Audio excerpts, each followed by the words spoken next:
안녕하세요. 흰수염고래 스포츠입니다. 토트넘 선수들의 현재 근황부터 좀 살펴보겠습니다. 현재 10월 A매치 주간이 되면서 한국 시간 수요일까지는 대륙마다 축구 경기가 치러지고 있습니다. 토트넘 선수 중에 국가대표로 차출된 선수들은 솔랑케, 콜루셉스키, 브레넌 존슨, 비수마, 사르, 포로, 반더벤, 로메로, 우도기, 드라구신, 벤 데이비스, 아치그레이, 베리발, 비카리오입니다. 여기에 손흥민, 벤탄쿠르도 본래 국가대표고, 메디슨도 경쟁이 너무 치열해서 그렇지 잉글랜드 국가대표로 뽑히기도 했던 선수죠. 토트넘의 베스트 11은 모두 각 국가의 국가대표 선수들이라는 것입니다.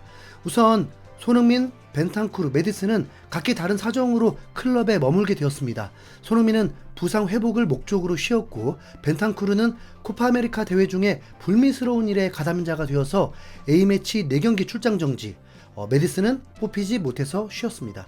그리고 다른 토트넘 선수들을 보면 먼저 클루셉스키가 새벽에 경기가 있었고, 안타깝게도 이 경기에서도 풀타임을 소화하고 평점도 8점대로 굉장히 높고 팀도 3대0 대승을 거뒀습니다.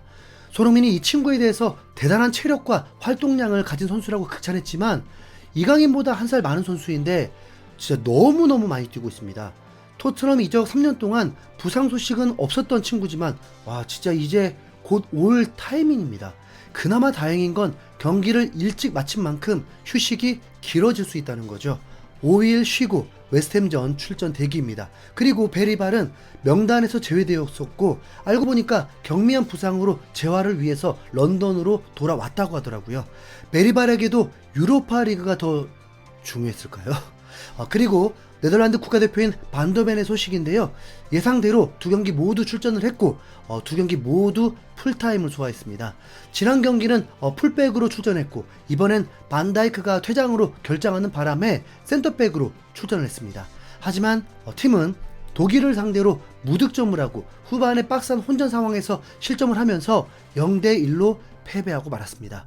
토트넘에는 독일 국적의 선수가 없습니다.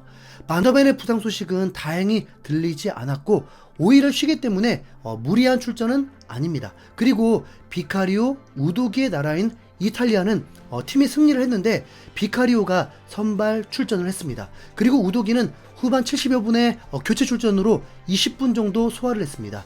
교체로 뛰면서도 어시스트도 올렸더군요. 우도기는 전혀 무리한 게 없는 거죠. 그리고 존슨과 벤 데이비스의 나라인 웨일스는 팀이 승리를 했고, 벤 데이비스가 선발 출전했지만 존슨은 아예 명단에서 제외되었습니다. 이게 문제라면 문제일 수 있는데, 4일 전에 존슨은 본인이 출전한 7경기 연속 골을 넣으면서 인생 역전 중인데 후반 초반에 긴급 교체가 되었고 부상 예방 차원으로 교체했다고 했는데, 이번 경기에서는 아예 명단 제외였습니다. 둘 중에 하나죠. 다음 웨스트햄전을 위해서 무리하고 싶지 않았거나 부상이라서 명단 제외였거나, 우선 홀로 런던으로 돌아오진 않았습니다.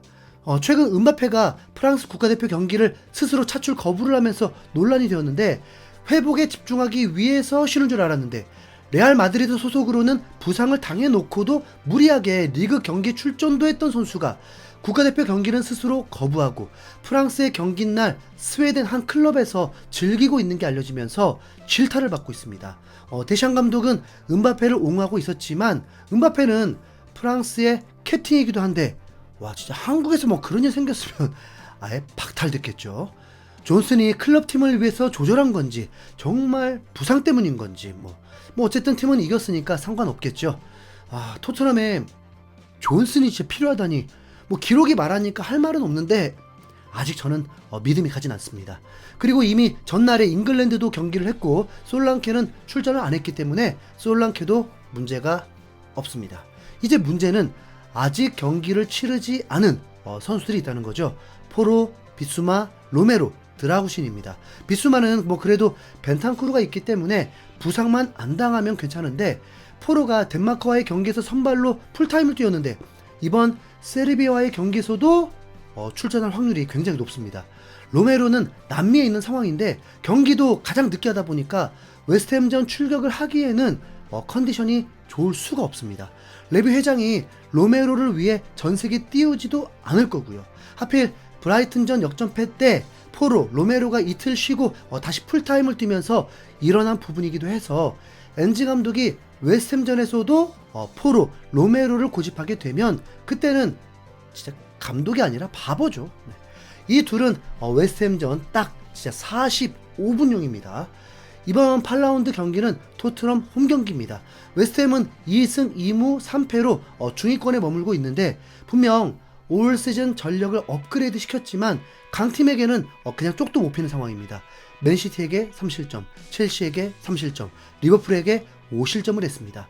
리버풀은 이미 전반에 3대 0이 된 상황이라서 퇴장이네 뭐네 큰 변수도 의미가 없습니다. 토트넘이 브라이튼전에 역전패했던 것은 총체적 난국이라기보다 나사나가 풀린 것을 제대로 해결 못하면서 벌어진 참사였습니다. 그러니까 그 나사만 잘 조이면 만만하게 볼 수 있는 팀은 아닌 거죠. 웨스트햄전은 브라이튼전과 사실 비슷합니다. 선제골 넣고 압도하고 그런 거 전혀 중요하지 않습니다. 90분 내내 수비의 안정성이 절대적으로 필요합니다. 손흥민이 출전하고 7경기 연속골을 넣는 선수가 있고 케인의 완벽 대체제라고 칭찬받는 선수도 있고 메디슨, 클루셉스키면 공격 지원도 자랑할 만한 선수들이고 벤탄쿠르가 수비에 더 공을 들이면서 많이 뛰어줘야 합니다. 엔지 감독이 스펜스와 드라구신을 출전시키는 게 개인적으로 현명하다고 봅니다. 우선 살아남기 위해서 집중력 문제는 없을 것 같거든요. 최소 전반은 이 둘이 출전하길 바랍니다. 선수들의 상황은 여기까지 전해드리고 현재 토트넘은 손흥민의 재계약에 신경이 곤두세워 있는데 계약에 토트넘과 손흥민의 에이전트가 하는 거니까 예상을 한다고 해서 그게 이루어지는 것도 아닙니다. 풋볼 런던 토트넘 전담 기자인 골드가 최근 소통 시간을 가졌는데 손흥민 팬들이 듣고 싶은 그런 말을 하지 않았습니다. 1년 연장 옵션이 발동될 것이고 재계약으로 토트넘에 남을 것이다. 가장 원치 않는 건 연장 옵션이거든요. 오히려 손흥민이 전과 다르게 미래는 아무도 알 수 없다고 한 말이 차라리 더 낫습니다. 만약 손흥민이 저 자세로만 취하면서 만족하다고 해버리면 정말 그게 더 기분이 상할 것 같습니다. 토트넘을 통해서 손흥민이 지금의 자리에 온 것도 있지만 토트넘이 손흥민을 통해서 얻은 것이 더 크고 손흥민의 커리어를 봐도 지금 주급은 진짜 형편없다고 영국 언론들도 얘기를 하거든요. 손흥민이 레전드라는 칭호를 듣고 싶고 우승이라는 명예를 얻고 싶다는 것은 분명 그에게 계약도 매우 중요합니다. 계약이 곧 명예이기도 하니까요. 지금 손흥민은 선수들도 인정할 정도로 윙어로서 좋은 선수라고 평가받고 있는데 받아야 할 주급의 70%도 안 되는 수준입니다. 분명 래시포드 정도의 주급만 손흥민이 받았어도 토트넘의 이미지는 더 좋아졌을 것입니다. 그런데 지금 분위기는 팀의 미래를 준비하면서 또 간을 보고 있는 느낌이 나잖아요. 그러니까 더 불쾌한 거죠. 호날두가 유벤투스로 이적한 나이가 33살입니다. 레반도프스키가 바르셀로나로 이적한 나이가 34살이고 귄도안도 맨시티로 다시 돌아올 때 나이가 34살입니다.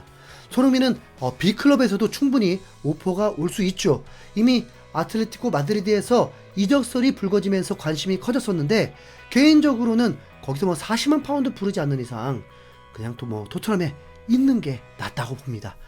아틀레티코 마드리드가 레알 마드리드, 바르셀로나를 넘어서 우승을 바라는 것 자체가 좀 매우 적은 확률일 테니까요. 지금은 손흥민의 이적과 재계약보다 최소 전반기까지 손흥민의 활약과 토트넘이 상위권으로 올라가는 것에 집중해보죠. 손흥민이 떠날지 남을지도 모르는데 토트넘에 투자받는 미래 계획도 궁금하지 않습니다. 그렇죠. 오늘 한국 이라크전 살짝 긴장되는데요. 아마 선발 라인업부터 굉장히 신선할 겁니다. 대한민국 파이팅, 손흥민도 파이팅! 이상 흰수염고래였습니다. 감사합니다.